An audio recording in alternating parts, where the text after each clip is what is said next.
बिस्मिल्लाहिर्रहमानिर्रहीम, अस्सलाम वालेकुम। मैं हूं आपका होस्ट चौधरी इरफान ज़ेर, आपको स्पोर्ट्स ज़ोन में वेलकम कहता हूं।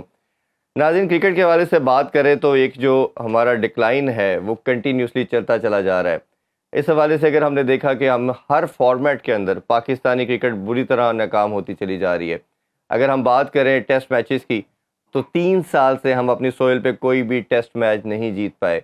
ये तमाम वो चीज़ें हैं, क्योंकि बीइंग वन स्पोर्ट नेशन हम इस पे अक्सर बात करते हैं कि जब विक्ट्रीज़ किसी भी स्पोर्ट्स में ख़त्म होती हैं तो आपका जो कनेक्शन है आवाम का और उस स्पोर्ट्स के साथ, वो दूर हो जाता है और फिर वो स्पोर्ट्स जो है वो आपकी आपकी तमाम सिस्टम से आउट हो जाती है। हम हॉकी और स्क्वॉश में ऑलरेडी देख चुके हैं।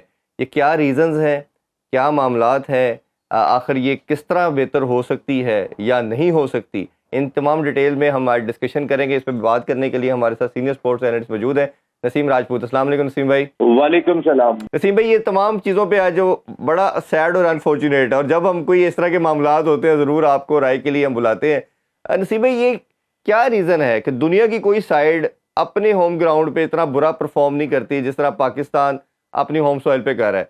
और हम ये देख रहे हैं कि ये अभी की बात नहीं है, इट हैज़ बिन 3 ईयर्स, 3 साल से हम ये देख रहे हैं। और अब तो ये मामलात होते हैं कि उस टीम से हम हारे हैं जिससे हम कभी हिस्ट्री में नहीं हारे।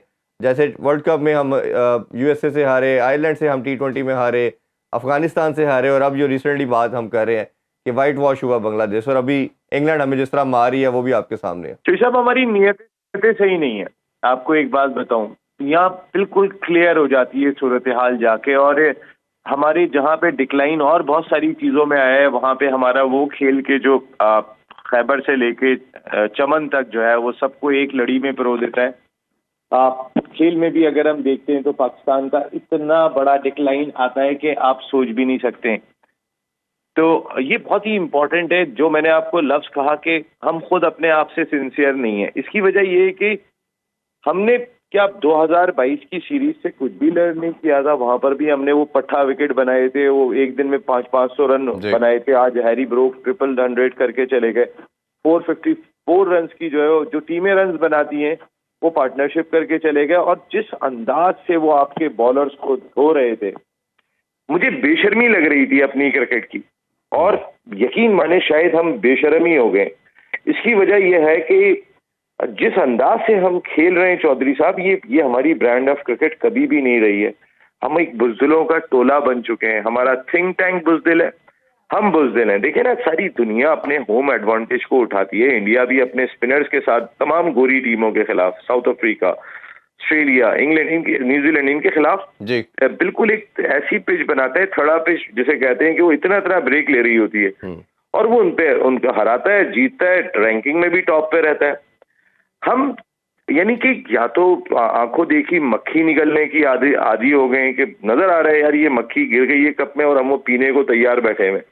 इसकी वजह ये है कि देखें यार, आपने जब एक चीज सीरीज देख ली थी, आपको एक एक दिन में 500 रन इस पट्ठा विकेट के ऊपर पड़े थे, जिसके जैसी तनकीद कर रहे हैं, मुझे तो वो देख के शर्म आ रही होती है कि नासिर हुसैन क्या कह रहे होते हैं, तो माइकल एथरटन क्या कह रहे होते हैं कि यार ये क्या पिच बनाई है, ऐसी तो जिंदगी में नहीं देखी, और ये पिच टेस्ट क्रिकेट में होनी ही नहीं चाहिए। बिल्कुल। यानी वो हमें ठोक भी रहे हैं, मुंह से भी ठोक रहे हैं और बैट से भी ठोक रहे हैं।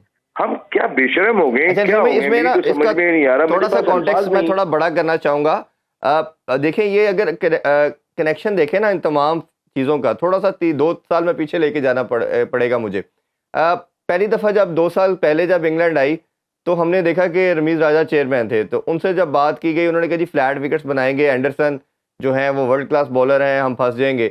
हमने देखा कि हमने तब भी जो आप बात करें फटा विकेटें बनाई, उन्होंने इस तरह मारा हमें, एक दिन में उन्होंने वर्ल्ड रिकॉर्ड बना दिया, 500 प्लस कर दिए पिंडी में। और उसके अलावा बाकी मैचेस के अंदर भी वो वाइट वॉश करके गए।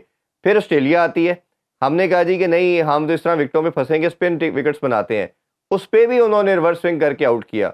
फिर हम उसके बाद अगर हम देखें तो फिर अभी रिसेंटली बांग्लादेश आया, तो आपने कहा कि हम तो तमाम कंडीशन में फंसते हैं, तो बांग्लादेश के पास स्पिनर अच्छे हैं, फास्ट बॉलर नहीं है, तो चले हम फास्ट विकेट बनाते हैं।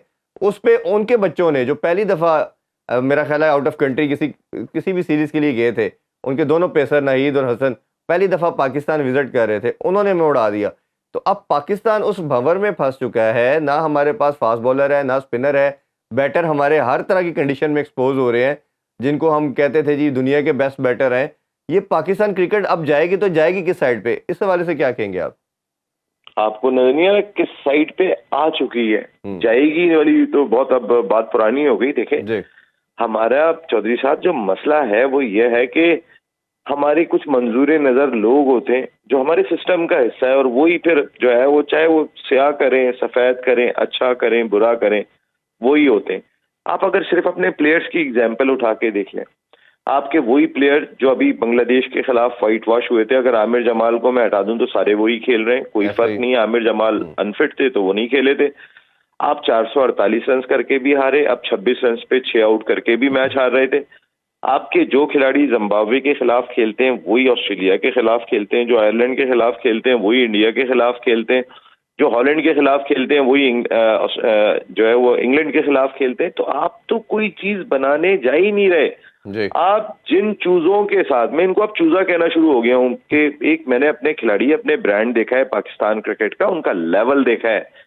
मैं जब वो ग्राउंड में खड़े होते थे पाकिस्तान नजर आता था, ये तो चूजे हैं इतने इतने से यार, इनके दिल भी चूजों की तरह हैं, इनके अंदर कुछ भी नहीं है। मैं आपको एक बात बताऊं, क्योंकि एक्सपोज हो गए।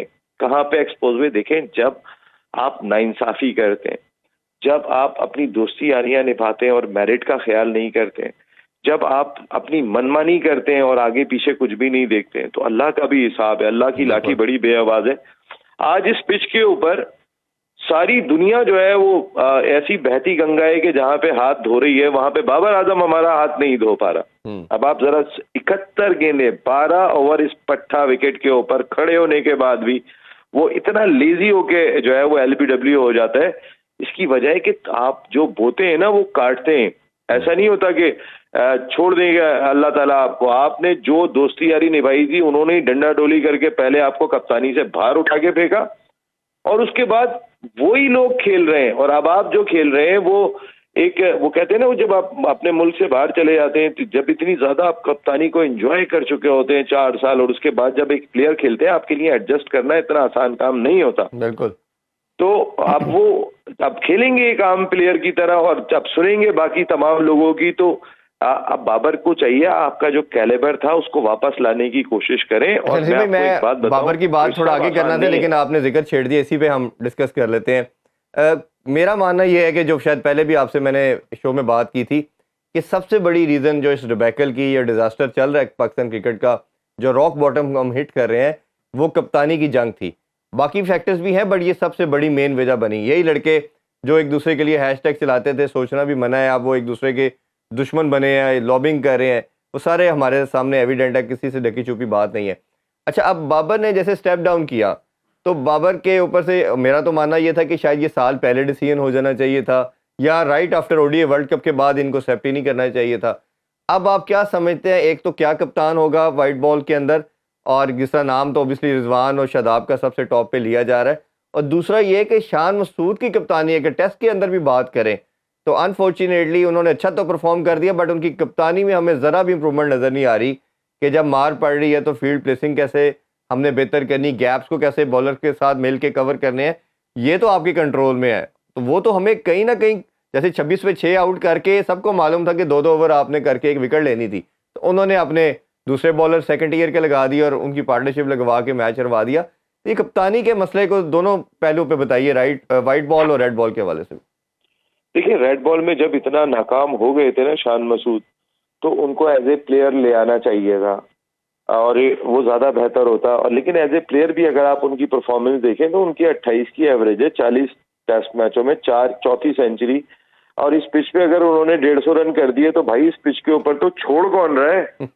आपके इन रन्स को, जहां पे रन्स की जरूरत थी उस जगह पे आप 60 रन करते थे और विकेट थ्रो करके आ जाते थे। जहां आपको बड़े रन करने चाहिए थे, एज ए लीडर अपनी स्ट्रेंथ को शो करना था कि मैं एज ए लीडर मेंटली कितना टफ हूं, वहां पे आप 60 रन करने के बाद, सेट होने के बाद विकेट दे के आ गए। यहां पर आपने अगर रन किए तो कोई अनोखा काम नहीं किया। देखिए, टेस्ट क्रिकेट में शान को अगर आपने कप्तान बना के रखा है, पाकिस्तान क्रिकेट बोर्ड के पास, एक सच्चाई से बताऊं चौधरी साहब, ऑप्शंस बहुत थोड़े हैं। देखिए, आप अगर मेरी अपनी जाती राय में, आपको अपनी क्रिकेट को बेहतर करने के लिए, तो अगर जब आप बाहर घूम घूम के वापस लोगों को ला रहे हैं, तो कप्तान उसी को ले आते कि जिसने इन सबको ग्रूम किया था एक सीरीज के लिए। yes. ताकि आपका कॉन्फिडेंस बहाल होता। आप तो अपना कॉन्फिडेंस भी बहाल नहीं करना चाह रहे भाई। आप सरफराज को कैप्टनशिप देते एक सीरीज के लिए, आप वो बांग्लादेश की सीरीज में कप्तानी कराते, अगर टीम अच्छा खेलती तो आप इंग्लैंड की सीरीज भी कराते जी। क्योंकि वो एक नेचुरल कप्तान है। आज अगर मैं उन 4 को हटा दूं जिनमें से मुझे कोई भी कप्तान प्रॉपर दिखाई नहीं देता, रिजवान की बात करें, शाहीन की बात करें, बाबर की बात करें, शादाब की बात करें, मुझे इनमें से किसी एक में भी, मैंने कहा ना चूजे चूजे, मेरा लफ्ज याद रखिएगा, ये चूजे हैं। और इनमें से मुझे कोई भी ऐसा कप्तान दिखाई नहीं देता कि मैं बोलूं कि यार ये कप्तान होगा, क्योंकि हमने इनके दिल गुर्दे देखे हैं यार। ये मेंटली कितने टफ हैं, ये फिजिकली कितने टफ हैं, ये सब हमने देखा है भाई। इनका दिल गुर्दा कितना है, ये सारी चीजें हमारी नजर से गुजरी हैं। जब कोई बड़ा और क्रंच मैच आया, इन्होंने हाथ पैर छोड़ दिए। हम अपनी आंखों से देख रहे हैं, और अभी से नहीं हो रहा, ये 2 साल से हो रहा है हमारी क्रिकेट के साथ। तो उस लिहाज से अगर आप बात करते हैं कि व्हाइट बॉल का कैप्टन, देखिए शान को बनाया, मेरे ख्याल है ये सीरीज डिजास्टर हो जाती है, तो कोई वजह नहीं बनती कि शान कैप्टन रहेंगे। लेकिन लगाएं तो किसको लगाएं? मेरी अपनी जाती राय में, आज जो साहब पूछेंगे तो मैं वो ग्रुप था ना, सोचना भी मना है, उसमें से किसी को कप्तान नहीं होना चाहिए व्हाइट बॉल का। आप चाहे कोई भी आउट ऑफ द बॉक्स फैसला कर लें, कुछ भी आपको करना पड़े, लेकिन अगर आपने उनमें से किसी को लगाया, एक को लगाएंगे 3 परफॉर्म नहीं करेंगे, ये मेंटली तैयार हो जाएं, क्योंकि अब सबकी दुकानें अलग हैं, सबने अपने आप को जो है वो मुख्तलिफ सिमत में कर लिया, जो कभी एक हुआ करते थे। इवन के शायद शाहीन शाह अफरीदी और रिजवान भी अब एक पेज पे नहीं है। मैं तो बाबर और रिजवान की, या बाबर और वसीम भाई, शाहीन आपकी की तो नज़र बात ही नहीं कर में, रहा। अब आपकी नज़र में कौन सा ऐसा नाम है, अब ओबियसली हर एक की अपना ओपिनियन है, तो आपकी नज़र में ऐसा कौन सा प्लेयर है? क्योंकि मेरे सोर्सेज के मुताबिक तो रिजवान की बात की जा रही है और शादाब की। रिजवान को इसलिए रिजर्वेशन है कि रिजवान कई जगहों पे स्टिक कर जाता है, और दूसरा ये भी कहीं ना कहीं अंदर बात की जा रही है कि जब बाबर की और शाहीन की लड़ाई चल रही थी, इनका फ्यूड था, तो रिजवान ने अपना कोई वाइटल रोल प्ले नहीं किया सारे मसले को सेटल डाउन करने में, जबकि कुछ जूनियर लड़के आके अपना, जिसमें इफ्तिखार का नाम आता है, फ़ख्र का आता है, वो रोल प्ले कर रहे थे। तो सेंट्रल कॉन्ट्रैक्ट का मसला भी आपको याद होगा कि रिजवान लीड कर रहा था टीम के बिहाफ पे कि जी इसको हमें इतने पैसे बढ़ाएं, तो बोर्ड इस वजह से रिलेक्टेंट है। शादाब अगर 2 टाइटल जिता चुका है, चैंपियन कप हमने देखा भी रिसेंटली जितवाया, PSL इस्लामाबाद यूनाइटेड को जितवाया, बट उसकी अपनी जगह टीम में सीमेंट नहीं है। तो क्या नाम फिर क्या आता है? अगर इनको नहीं करेंगे तो फिर सऊद शकील या सलमान अली आगा, 2 नाम आपके पास बचते हैं, इनमें से आप समझते हैं कि हमें उस तरफ देखना चाहिए? यार चोई साहब, क्या बदकिस्मती है पाकिस्तान क्रिकेट की। अब आप अंदाजा करें, हमें 11 बनाना मुश्किल हो गए, किसको खिलाएं? हमारे कप्तान नजर नहीं आ रहा कि हम किसको कप्तान लगाएं। देखें, इससे ज्यादा मायूसी किसी भी टीम की नहीं होगी जो इस वक्त पाकिस्तान क्रिकेट की है जी।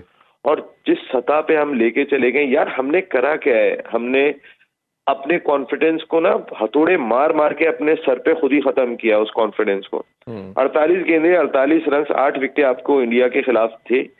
आपके 5 आउट होते हैं, 6 आउट होते हैं, आप रन भी नहीं बनाते। अमेरिका के खिलाफ अल्लाह ताला आपको 2 मौके देता है, आप उससे भी फायदा नहीं उठाते। आयरलैंड से आप हार के आ रहे हैं। बांग्लादेश के खिलाफ आप अच्छी पोजीशन करने के बाद, 448 रन करने के बाद, हम अपनी बॉलिंग को कहते हैं, ये बॉलिंग फोकर बॉलिंग कुछ भी नहीं कर पाती है। जहां पे देखें, इसी तरीके की पिचेस के ऊपर मुझे याद है वसीम अकरम, वकार यूनुस होम कंडीशन के अंदर भी उड़ा के रख देते थे। आमिर और आसिफ को भी मैं देखा करता था, वो जिस तरीके की गेंदें किया करते थे, ये तो बिल्कुल ही फारिग है। इनमें तो मुझे कोई उस तरह की डेप्थ ही दिखाई नहीं दे रही है। मैं आपको कह रहा हूं, 130 से ऊपर किसी का पेस ही नहीं है। जी हाँ, पाकिस्तान यार उन्होंने मारा है, उन्होंने पट्टे पे मार मार के जोर से मारा है, और इतनी जोर जोर से मारा है कि मेरे ख्याल मारा है बल्कि घसीटा भी है। कसम से मैं आपको कह रहा हूँ, बस सिर्फ बॉल को मारने के बाद वो एक आध की, यानी इतना वो थक गए थे कि एक आध को समझ में नहीं आ रहा यार क्या क्या बोले इनके लिए।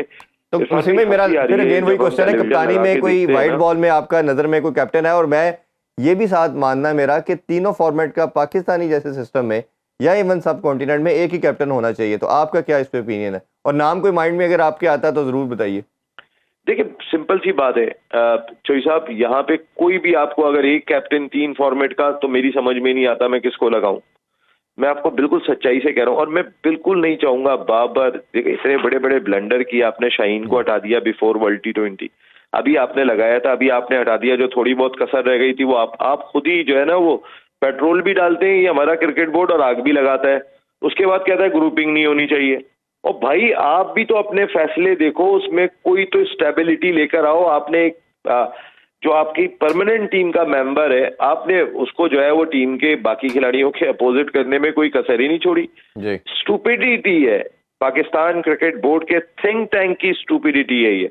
देखें आप जरा सिंपल सा देखें कि उस जगह पे आपने, जो आपको पता था कि हमने वर्ल्ड कप की सूरत हाल में देख लिया था इंडिया में कि आग लगी हुई है, अब वो पहले वाली सूरत हाल नहीं है, हमने एशिया कप से ही देख लिया था। जी उसके बाद आपने एक कप्तान लगाया, एक सीरीज के बाद हटा दिया। यार वो परमानेंट मेंबर था आपकी टीम का, कोई नॉर्मल खिलाड़ी नहीं था।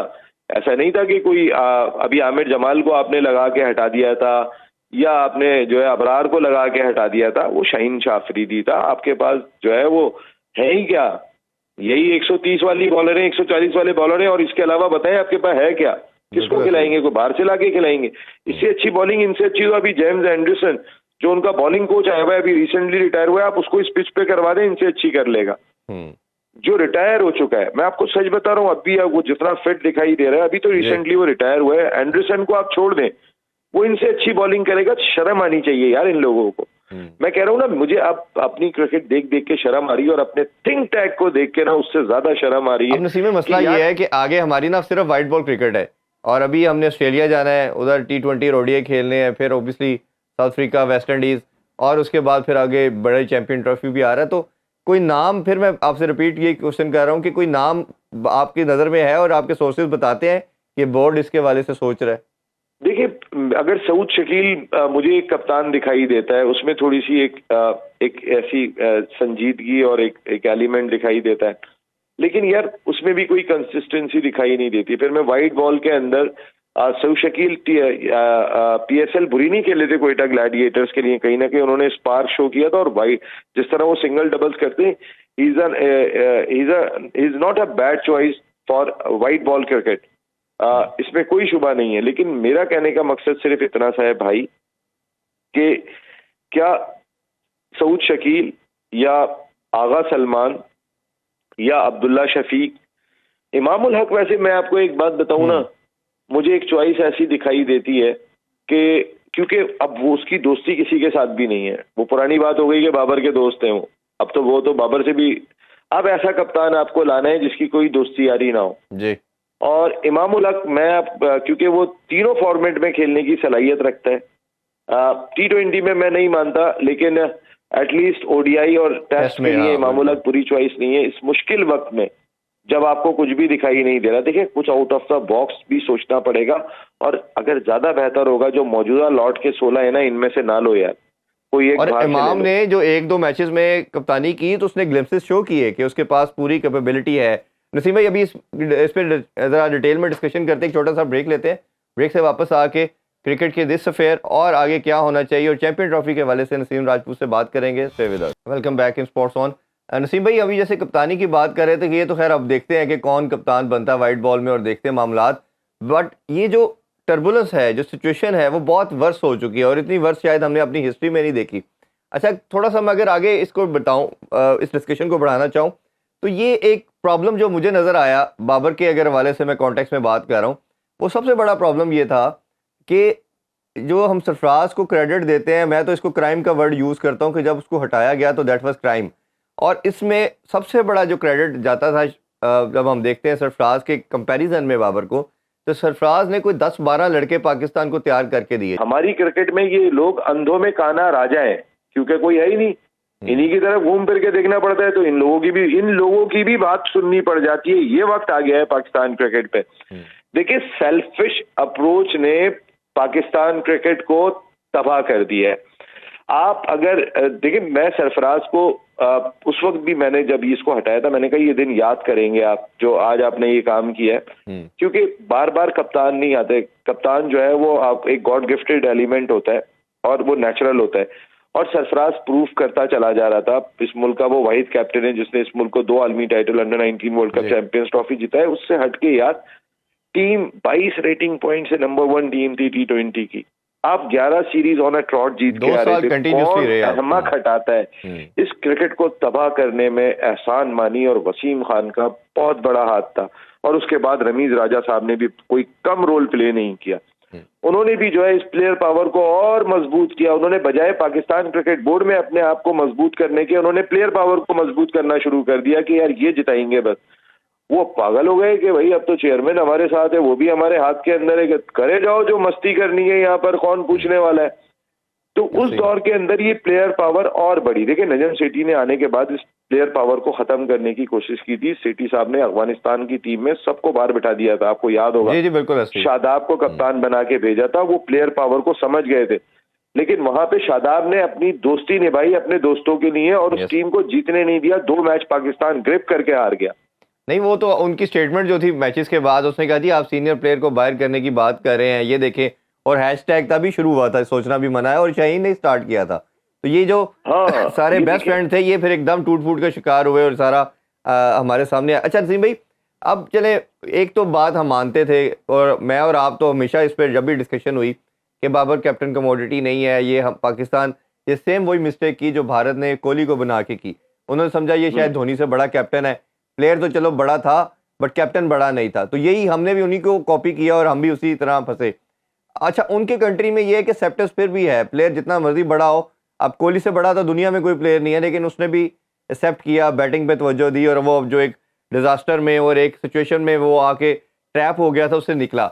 अब बाबर का अगर हम देखते हैं तो बाबर के हमारी बैकबोन है बैटिंग का। चले इस पे तो मेरा ख्याल है मैं और आप भी एग्री करते हैं कि पाकिस्तान की हिस्ट्री का one of the finest batsman है, टॉप 3 में तो मस्त आता है। अब इतना लड़ाई करते थे उसके ऊपर, जब वो रन नहीं कर रहा, तो मेरा मानना है कि ये बहुत बड़ा फैक्टर है, पर्टिकुलरली टेस्ट के अंदर। ओडीआई और T20 में तो चले बाबर फिर भी रन कर रहा है और कंसिस्टेंट बेसिस पे कर रहा है। जब वो टेस्ट में नहीं कर रहा, तो उसका रिजल्ट ये है कि हम हर टीम से हारना शुरू हो गए हैं। तो अब बाबर का जो माइंड के ऊपर जो प्रेशर अनड्यू आ चुका है, और जैसे अभी रिसेंटली ज़हीर अब्बास साहब ने भी फरमाया, जो ओबियसली बहुत बड़े लेजेंड है, कि उनको बाहर करना चाहिए। मेरा ख्याल है कि वो शायद रेस्ट लेने की बात कर रहे हैं। तो आपको क्या लगता है कि बाबर को इस सारी सिचुएशन में क्या करना चाहिए और क्या वे आउट है उनके लिए? यार बाबर ने सबसे पहले तो अल्लाह से माफी मांगे कि उसने जो दोस्ती यारियां निभाई हैं और जो उसने मेरिट का ख्याल नहीं किया, उसका कत्लेआम किया है। बाबर पहले तो अल्लाह से माफी मांगे, फिर उसके बाद इस कौम से माफी मांगे कि इस क्रिकेट को यहाँ तक लाने में उसका कितना बड़ा रोल है। और मैं सच बता रहा हूँ आपको कि आपकी सेल्फिशनेस ने, जो आप सेल्फिश शख्सियत थे और आपका सेल्फिश एलिमेंट, वो जो है वो इसको जो है ये वजह बना है, और कुछ भी नहीं है। देखें आपके पास आज ना तो कोई कप्तान दिखाई दे रहा है, ना प्लेयर दिखाई दे रहा है। मैंने कहा ना, ये चूजे हैं। मैं जब वसीम अकरम को ग्राउंड में खड़ा देखता हूँ, वकार को देखता हूँ, शाहिद अफरीदी को देखता हूँ, शुएब अख्तर को देखता हूँ, मुझे ये चूजे लगते हैं यार। उनको देख के पाकिस्तान लगता था, उनकी बॉडी लैंग्वेज ग्राउंड में पता चलती थी कोई पाकिस्तानी प्लेयर है। यूनुस खान की मिसाल ले लें, वो जब लड़ता था, जो सिचुएशन होती थी, लड़ता था, एंड तक खड़ा होता था, जिस्म पे गेंद खाता था। ये तो मैं आपको बता रहा हूँ ना, एक तो सेटअप बुज़दिल, थिंक टैंक बुज़दिल, और अब खिलाड़ी भी बुज़दिल। ये बहुत बड़ा अनफॉर्चुनेट है पाकिस्तान क्रिकेट का। इससे ज्यादा मैं इरफान भाई इनके बारे में अब मैं आप बताऊं कि अब तो बोलते हुए भी अजीब सा लग रहा है कि मैं इनके बारे में बात क्या करूं, कि जो वो अभी लफ्ज बड़ा अजीब सा लग रहा है। वो मकसद है कि वो उस तरह पिट रहे हैं, तो समझ जाए मेरी बात। ये अशर कर दिया आपने हमारी क्रिकेट का यार। अच्छा, एक सोल्यूशन निकालने की कोशिश की गई, खड़ा कर दिया जी। वैसे भी एक अभी सिचुएशन से निकलने के लिए एक कनेक्शन कैंप किया गया, उसके साथ पैरेलल चैंपियन कप किया गया। मेरा ये मानना ये कि आपका तैयारी होनी चाहिए टेस्ट मैचेस की, एग्जाम किसी और चीज़ का, प्रिपरेशन आप किसी और चीज़ की कर रहे हैं। आपने ओडीआई करवाया, रिजल्ट देख लिया कि आपने टेस्ट की क्या प्रिपरेशन की, और जो आज भी आपका मुल्तान में हाल हो रहा है। तो ये एक चैंपियन कप के वाले से क्या कहेंगे? और ये जो 5 मेंटोर्स को अपॉइंट किया गया है, ये 5 को आप देखते हैं, मेरा मानना ये है कि अभी सरफराज खेल रहे हैं, सरफराज को खुद ही एक्सेप्ट नहीं करना चाहिए था कि मैं भी तो खुद एज ए प्लेयर खेल रहा हूँ।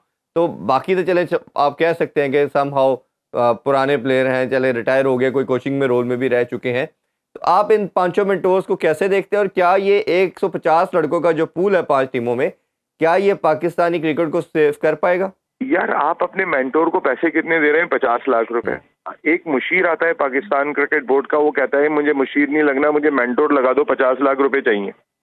और वो एक ऐसा मुशीर आप घुमा फिरा के चेयरमैन साहब लेके आ गए, जो 4 मरतबा जो है वो बुरी तरीके से निकाले गए पाकिस्तान क्रिकेट से, चाहे वो हेड कोच हो, चाहे बॉलिंग कोच हो, जिस रिस्पॉन्सिबिलिटी में भी थे उनको बाहर निकाला गया।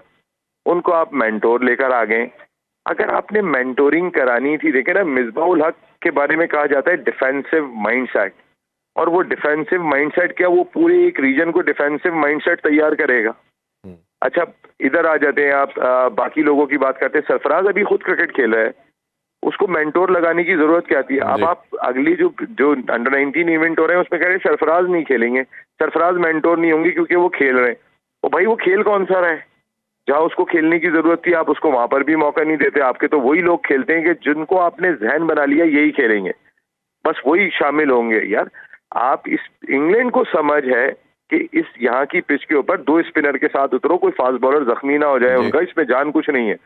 वो लीश के साथ भी उतर रहे हैं, वो शुएब के साथ भी उतर रहे हैं, हम एक अबरार के साथ उतर रहे हैं, और बाकी हमारे इतने चैंपियन स्पिनर है, वो सलमान आगा, तो सऊद शकील, तो साइम अयूब, उनसे हम वो बॉलिंग करवा संभाल रहे लेंगे। हैं। यार ऐसे होगा क्रिकेट, ऐसे चलेगी? आपने वो नोमान को और उसको बाहर बिठा दिया, जाहिद को रख के जाहिद स्क्वाड को, में नहीं खिलाया। हाँ जी, दोनों कि को। ये फिट नहीं है, तो आपने उनको क्या बगैर फिटनेस के टीम में शामिल कर लिया था? सबसे पहला सवाल। दूसरी सवाल ये कि क्या बगैर फिटनेस टेस्ट के आप टीम में ले लेते हैं, और जब टेस्ट मैच चल रहा होता है तो आप फिटनेस चेक करते हैं? यार क्या स्टूपिड हो गए हैं हम लोग, कौन सी दुनिया और में रह ये रहे हैं नसीम यार। भाई 12 प्लेयरों का फिटनेस टेस्ट लिया गया, 2 दफा 8 प्लेयर क्लियर नहीं कर पाए, और तीसरी दफा जाके बड़ी मुश्किल से क्लियर हुआ। अभी एक क्विकली एक छोटा सा ब्रेक लेते हैं जी, ब्रेक से वापस आके चैंपियन ट्रॉफी के हवाले से भी बात करेंगे। हमारे साथ रहिए। Welcome back in sports on. Naseem भाई, जिस तरह हम ये मसाइल की बात कर रहे थे, तो ये तो अनफॉर्चुनेटली इतने ज़्यादा हैं कि अगर हर पहलू पे बात करें तो बहुत ज़्यादा टाइम दरकार होगा। अच्छा, थोड़ा सा मैं बात चैंपियन ट्रॉफी के हवाले से भी करना चाहूँगा। एक तरफ तो हम ये देख रहे हैं कि अपग्रेडेशन का काम और रेनोवेशन का बहुत स्पीडली हो रहा है, और उम्मीद तो ये की जा रही है कि शायद ये तमाम चीज़ें होपफुली कंप्लीशन हो जाएगी चैंपियन ट्रॉफी से पहले। बट जो मिलियन डॉलर क्वेश्चन यही है कि क्या भारत पाकिस्तान आएगी कि नहीं। मैंने कुछ सोर्सेज से बात करने की कोशिश भी की, आईसीसी तक भी कुछ मालूम करने की कोशिश की, तो मेरी इन्फॉर्मेशन तो यही कह रही है कि फ़िलहाल इस पे डेडलॉक है, और भारत की कोशिश यही है अभी तक के जो सोर्सेज बता रहे हैं कि वो हाइब्रिड मॉडल पे जाना चाह रहे हैं कि यूएई के अंदर हमारी टीम अपने मैचेस खेले, और अगर लेट्स सपोज वो फाइनल में पहुंचते हैं तो तब भी उधर ही फाइनल रखा जाए। तो आपके पास क्या अपडेट है और आपको क्या लगता है दोनों पहलू के हवाले से? देखिए इरफान भाई, आपको याद होगा जब चैंपियंस ट्रॉफी की बात थी तो टाइम नहीं लिया था फैसला करने में इंडिया ने। अभी चैंपियंस वो एशिया कप बहुत दूर था जो पाकिस्तान में होना था, और जय शाह साहब मैदान में आ गए थे, उन्होंने कहा इंडिया नहीं जाएगा, ठीक है, और क्लियर कर दिया था उन्होंने। वहाँ रमीज अली साहब ने कहा वो नहीं आएंगे तो हम भी नहीं जाएंगे, और ये वो किस तरह की बातें हुई थी। इस बार इंडियन ऑफिशियल अब तक जो है वो मैदान में नहीं आए, उन्होंने ऑफिशियली कोई बात नहीं की। अगर ऑफिशियली कोई एक जुमला या 2 जुमले कोड है, अगर जेशा ने भी यही बात की कि अभी हम देख रहे हैं, अभी तो बहुत टाइम है।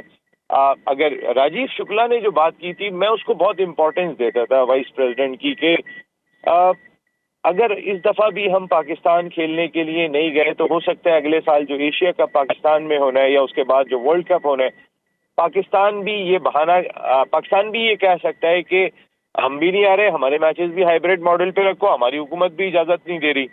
ऐसा हमें करना चाहिए, ठीक है ना, ये हमें करना चाहिए। अगर इस बार भी इंडिया नहीं आता है और अगर हमने ऐसा नहीं किया तो यार हम एक तो बुजदिल अपनी क्रिकेट में भी दिखाई दे रहे हैं, खेलते हुए भी दिखाई दे रहे हैं, अपने थिंक टैंक में भी दिखाई दे रहे हैं, अपनी सोचों में भी दिखाई दे रहे हैं, और उसके बाद हम यहाँ पर भी बुजदिली का मुजाहरा करेंगे। एटलीस्ट ये स्टैंड जरूर लेना चाहिए, अगर इस बार इंडिया नहीं आता है तो हमारे मैचेस भी, चाहे वो एशिया कप हो या वर्ल्ड कप हो, हाइब्रिड मॉडल के तहत ही खेले जाएंगे, जी। और हम भी न्यूट्रल वेन्यू पे और खेलेंगे। हमारे पास बार्टर करने का बड़ा अच्छा मौका है कि हम ये दोनों टाइटल जो इंडिया में खेले जाने एशिया कप और वर्ल्ड कप, उस पर बात कर सकते हैं। अच्छा, ये अब इंग्लैंड के थोड़ा वापस लास्ट क्वेश्चन आपसे ये जानना चाहूँगा कि अब ऑलमोस्ट 823 रन का उन्होंने बहुत बड़ा गैगेंटिक टोटल उन्होंने लगा दिया है।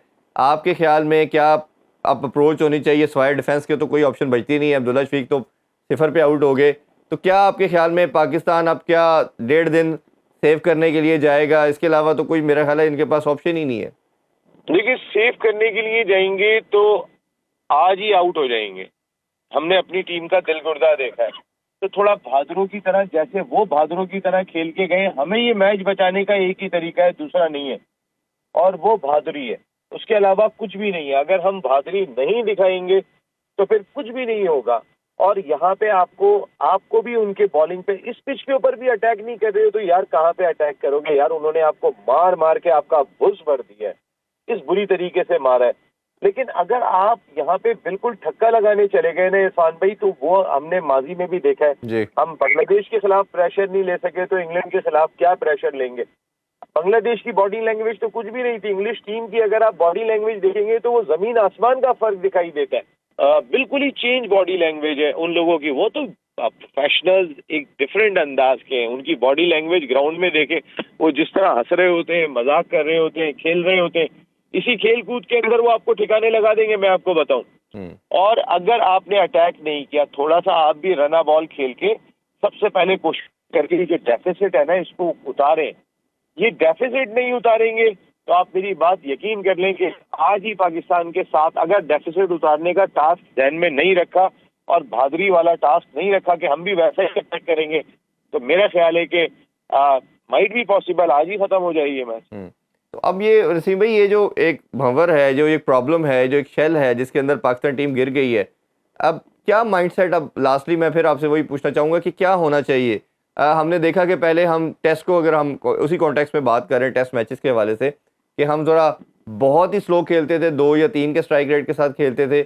इस टेस्ट को हमने आधा मैच हमने 5 के प्लस स्ट्राइक रेट के साथ खेला, और फिर जब वो साउथ शकील खासतौर पे आए, फिर हम एकदम उन्होंने रोकना शुरू कर दिया, और फिर जब हमने इनिंग्स एंड की अपनी, तो हम 3.2 के शायद स्ट्राइक रेट के साथ हमने अपनी इनिंग्स को क्लोज किया। और इंग्लैंड के कंपैरिजन में देखते हैं तो वो जो एक बेसबॉल मॉडल लेके आते हैं टेस्ट के अंदर, उसी के साथ उन्होंने मारा। अब क्या अप्रोच होनी चाहिए, ये क्लैरिटी नहीं मुझे नज़र आ रही, ना कोच की तरफ से, ना कैप्टन की तरफ से, या बाकी टीम के अंदर, कि कोई हार्मनी नहीं है कि हमारी जो गेम प्लान है, हमारा जो एग्जीक्यूशन है, हमने अप्रोच क्या रखनी है। एग्रेसिव क्रिकेट खेलनी है, रुकना है, क्योंकि रुक के खेलते हैं तो इनसे दूसरी टीम, जिस तरह आप बता रहे हैं, ये पहले आउट हो जाएंगे। तेज़ खेलते हैं तब ये 3.5-4 दिन में मैच हार जाते हैं। तो क्या सोल्यूशन क्या है इसका? यार हम अपनी क्रिकेट को इस माहौल में ले आए जो आपने बात कही ना कि तेज खेलते हैं, स्लो खेलते हैं। हमने यही कर लिया है कि आगे कुआं और पीछे खाई। ये नौबत क्यों आई? आप जरा सोचें ना यार, वो भी तो अटैक कर रहे हैं। आप अपनी कंडीशन में भी अटैक नहीं कर सकते। और देखें, attack is the best defence. आज तो कहावत काम आएगी इनके आज, क्योंकि डिफेंस आप इतने देर कर ही नहीं सकते जी। मैं आपको बता रहा हूँ। यहाँ पे आप देखें ना यार, रिजवान को मौका था, वो भी कर सकते थे बांग्लादेश के खिलाफ, वो स्वीप मारते हुए आउट हो जाते। यानी हमारी जब गेम सेंस ही नहीं है, हमें यही नहीं पता कि हमने इस मौके पे करना क्या है, आज तक वो आके नहीं दे रहा। ये आप कोच कोई भी है, हमारे खिलाड़ी इतने बड़े अल्लामा है कि उन्हें पता है कि यार यहाँ तो हमने रिप्लेसमेंट करने ही नहीं दिया। इस मुल्क के अंदर जो बन सकता था हमने उसको आने ही नहीं दिया। तो हम ही है इस अंधों में काने राजा, और तो कोई है ही नहीं। हम ही डोमिनेट करेंगे, हम ही खेलेंगे, घुमा फिरा के हमें ही लेके आना है जी। अरे भाई, थोड़ा सा हमारे थिंक टैंक में बांग्लादेश की सीरीज में कह रहा था कि कप्तान भी बदल दो और ये भी बदल दो, लेकिन यार नहीं सुना गया। वो अजीब सा जो है ना वो अप्रोच थी कि मैं खुद देखता रह गया कि क्या अप्रोच इन लोगों की रही है यार।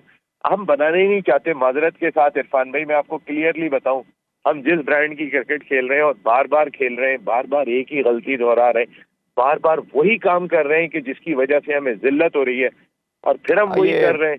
तो आप बिल्कुल नसीम समझ भाई, ये जाएं बड़ा कि सैड और हम अनफॉर्चुनेट है कि चाहते हम क्या अपनी गलतियों से सीख नहीं पा रहे। चाहे कप्तानी का मसला हो, प्लेयर डेवलपमेंट की बात करें, सेंस की बात करें, हर जगह हर डिपार्टमेंट में हमारी क्रिकेट लैग कर रही है। अब दुआ और उम्मीद करते हैं कि अल्लाह ताला जो वन स्पोर्ट है हमारी, और इवन दीगर स्पोर्ट्स के हवाले से भी हम बात करते हैं, फ्लरिश करें, क्योंकि मैं हमेशा कहता हूं कि स्पोर्ट्स ही आपकी दुनिया में रिकग्निशन कराती है। इसी की नोट के साथ आपसे इजाज़त चाहेंगे जी। अपना बहुत ख्याल रखें। अल्लाह हाफिज़। पाकिस्तान जिंदाबाद।